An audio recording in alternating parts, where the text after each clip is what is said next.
In the day's other news, the tense alliance between the U.S. and Turkey was on display in Washington. Just last month, the president of Turkey brushed aside U.S. objections and invaded part of Syria. Today, he was welcomed at the White House. Amna Nawaz has our report. With impeachment hearings dominating the Capitol, a separate drama played out at the White House. Outside, Kurdish Americans and others protested the visit by Turkish President Recep Tayyip Erdogan.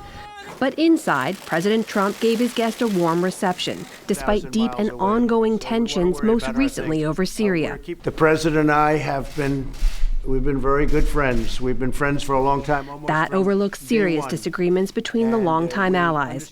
Last month, after speaking with Erdogan, Mr. Trump announced a withdrawal of U.S. troops from northeastern Syria. Turkey, Syria, let them take care of it. Let them take care of it. We want to bring our troops back home. That cleared the way for a Turkish military offensive against Kurdish fighters in Syria. They had helped the U.S. battle ISIS, but Erdogan considers them terrorists in league with Kurdish separatists inside Turkey.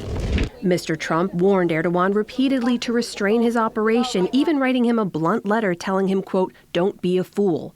Erdogan ignored him, but the two nations did reach an agreement announced by Vice President Pence. Today, the United States and Turkey have agreed to a ceasefire in Syria. At the same time, Turkey, a NATO ally, turned to Russia. And now Turkish-Russian patrols are policing the Syrian border. This afternoon, Erdogan stood by his policy at a White House news conference.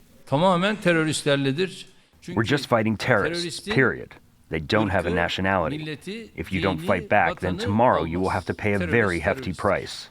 The two leaders also spoke about Turkey sending captured Islamic State fighters back to their home countries, further straining ties with NATO partners.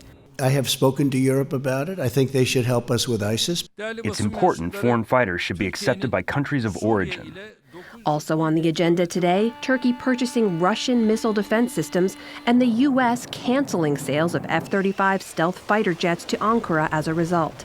Mr. Trump said today, quote, "I expect we will work it out." The president also called in Republican senators to meet with Erdogan and voice their concerns. South Carolina Republican Lindsey Graham criticized the president's withdrawal decision and has denounced Erdogan. The purpose of this meeting is to have an American civics lesson for our friends in Turkey. And there's a pony in there somewhere if we can find it. Back at the Capitol, the top Republican in Congress expressed his worry, Senate Majority Leader Mitch McConnell. So I share my colleagues' uneasiness at seeing President Erdogan honored down at the White House. A bipartisan bill is now before the Senate imposing sanctions on Turkey over its assault on Syria. The House approved a similar measure last month. For the PBS NewsHour, I'm Amna Nawaz.